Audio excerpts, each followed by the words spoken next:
आज यही सवाल हम उठा रहे हैं। हमारे साथ खास मेहमान जुड़ गए हैं। अनुजा कपूर जी हमारे साथ हैं, बीजेपी से स्पोक्स पर्सन हैं। इसके अलावा असमत रंजन पोद्दार हैं, पॉलिटिकल एनालिस्ट हैं, और जाने माने सीनियर जर्नलिस्ट प्रेम कुमार जी हमारे साथ हैं। आप सभी का स्वागत है। निरंजन जी, ये जो राजनीति आजकल देखने को मिल रही है, क्या आप असर देखते हैं पूरे देश पर इसका? राहुल गांधी ने जो कुछ कहा कल संसद में, आज भी राहुल गांधी बोले, और उसका जवाब जिस तरह से दिया है अनुराग ठाकुर ने। देखिए अबुल जी, जिस तरीके से राहुल गांधी जी को कांग्रेस ने पहली बार कोई जिम्मेदारी दी है, और आप ये मान के चलिए 2004 से लगातार राहुल गांधी जी संसद के अंदर हैं और कांग्रेस पार्टी के सर्वे सर्वा हैं।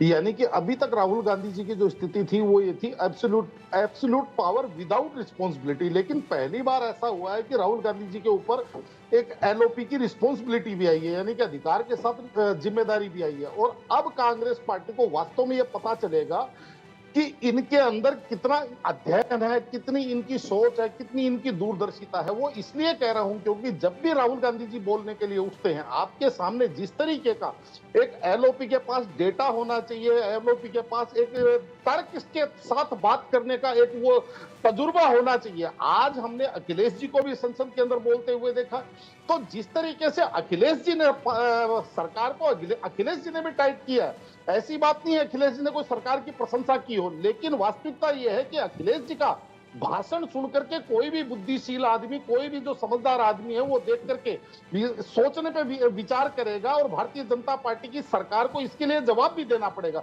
लेकिन एक तरफ केवल और केवल जिसको कहते हैं कि एक र्यूमर फैलाना, या यूं कहें कि वही उनका, जिस तरीके से कह रहे पांडवों ने जीएसटी नहीं लगाई थी, उसी तरीके का एक चक्रव्यूह था। छह लोगों ने उसकी अभिमन्यु की हत्या कर दी थी। उनको यही नहीं पता चक्रव्यूह होता क्या है, पद्मव्यूह क्या होता है, त्रिशूल व्यू क्या होता है, उनको यही नहीं पता।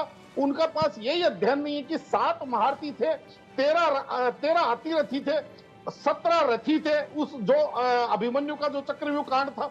लेकिन वास्तविकता यही है कि बिना अध्ययन के कोई आदमी बोलता है तो वो एक एसेट्स की बजाय लायबिलिटी बन जाता है। और आज की तारीख में जिस तरीके से जो अब बात कर रहे हैं ये जातिगत जनगणना की, देखिए राहुल गांधी जी ये तो सवाल उठा रहे हैं कि सेंट्रल गवर्नमेंट के अंदर कितने सचिव ओबीसी के हैं, कितने सचिव एससी के हैं, कितने एसटी के हैं।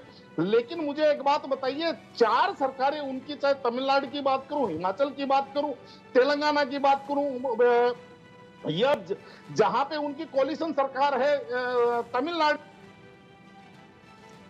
की सचिव वहां पे इन्होंने दे रखे हैं।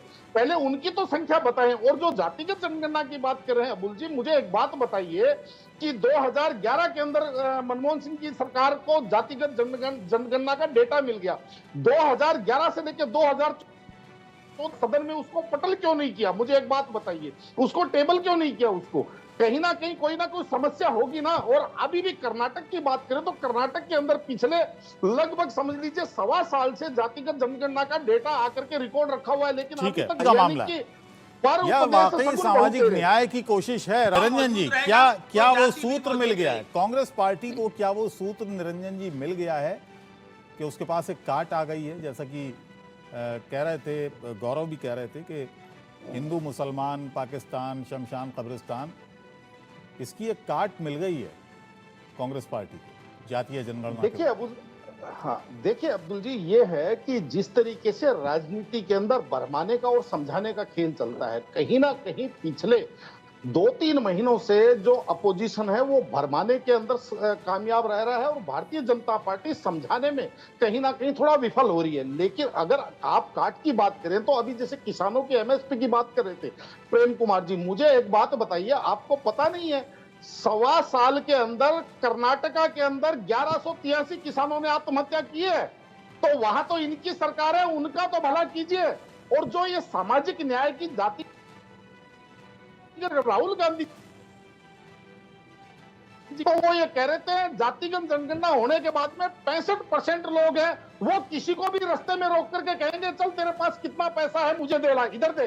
तो कहने का तात्पर्य ये है अब्दुल जी, जब अपनी कार से हाईवे पे जा रहे होंगे जातिगत जनगणना के बाद में, राहुल गांधी जी की थ्योरी के हिसाब से कोई भी 4 आदमी उनको रोकेंगे, रोक करके कहेंगे भैया आपकी जनसंख्या तो 14% है, आप कार कैसे लेके घूम रहे हो, और आपकी कार वो छीन लेंगे। राहुल गांधी जी का मतलब ये है ना तो कहने का तात्पर्य ये है कि अगर आपको जातिगत जनगणना की बात थी, अगर आपको ओबीसी का उद्धार करने की बात थी, तो मंडल कमीशन की रिपोर्ट तो 1980 के अंदर आ गई थी। उसके बाद में 4 वर्ष इंदिरा जी की सरकार रही, 5 वर्ष राजीव जी की सरकार रही।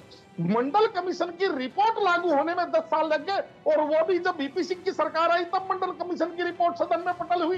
तो कहने का तात्पर्य ये है कि जो इंदिरा गांधी जी कहें, राहुल गांधी जी कहें, नेहरू जी कहें, जो ये कहते थे कि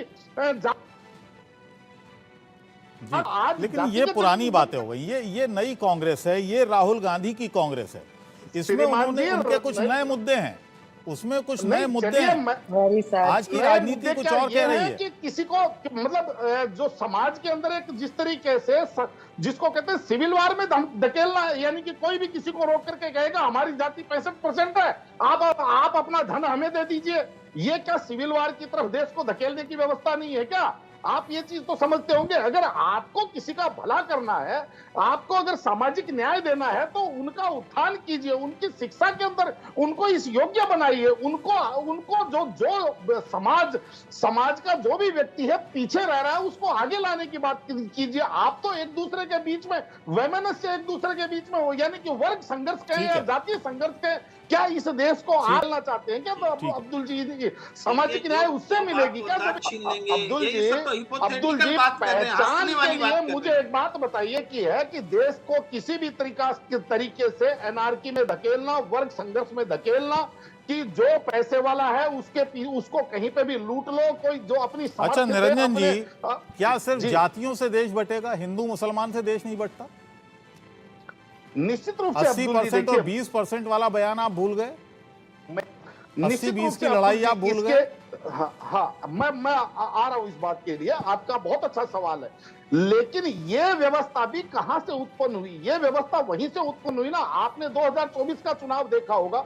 2024 के चुनाव में जिस समाज को सबसे ज्यादा लाभार्थी वर्ग जो समाज था, उस समाज ने उस समाज को इतना भयभीत कर दिया कि वो समाज इस पार्टी से कितना दूर चला गया। आपने देखा नहीं कि जहां पे 500 लोगों का घर है जिस गांव में, और उस गांव के अंदर अगर भारतीय जनता पार्टी को एक भी वोट नहीं मिलता है, तो कहने का तात्पर्य ये है कि समाज को भयभीत किसने किया? इस समाज के अंदर ये वैमनस्य किसने फैलाया? क्योंकि भारतीय जनता पार्टी की सरकार तो पिछले भेदभाव किया। जो भी स्कीम लागू हुई किसको नहीं मिली? अब्दुल जी को नहीं मिली, निरंजन को नहीं मिली। जो उसके अंदर उस स्कीम को जो आदमी योग्य था, उस हर व्यक्ति को स्कीम मिली या नहीं मिली? हिंदू मुसलमान देख करके कहीं राशन बटा है क्या? या हिंदू मुसलमान देख करके कहीं आवास बटा है क्या अब्दुल जी? लेकिन उसके बावजूद भी अगर एक वर्ग को इतना डरा दिया जाए, बल्कि एक बात और कह रहा हूं अब्दुल जी आपको, आजाद भारत के इतिहास में पहली बार इस बार जो यूपीएससी का रिजल्ट है उसके अंदर 53 मुस्लिम कैंडिडेट चयनित होकर के आए हैं। तो ये मुझे एक बात बताइए, पिछले 75 वर्षों के अंदर ये चीज क्यों नहीं हो पाई? कहीं ना कहीं वो वर्ग अपने आप को। पोद्दार जी बहुत बहुत धन्यवाद इस चर्चा में हिस्सा लेने के लिए। आप सभी मेहमानों का बहुत बहुत शुक्रिया।